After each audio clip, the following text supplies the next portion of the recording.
নমস্কার, কবি দেবাশিস চন্দ্র সেনের লেখা কবিতা চাঁদে যাওয়ার চট্ট।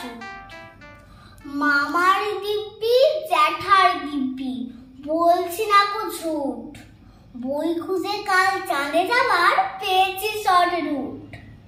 10 পয়সাও নেই কো খরচ, নেই তো কোনো হ্যাপা, হয়তো পুরো কুচকে গেল, ভাবলেন এ হাত খ্যাপা।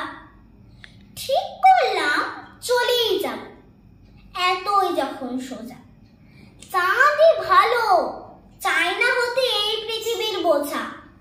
বাঁশবাগানের মাথার উপর চাঁদ উঠেছে ওই, বাঁশবে তাই শটান মাথায়।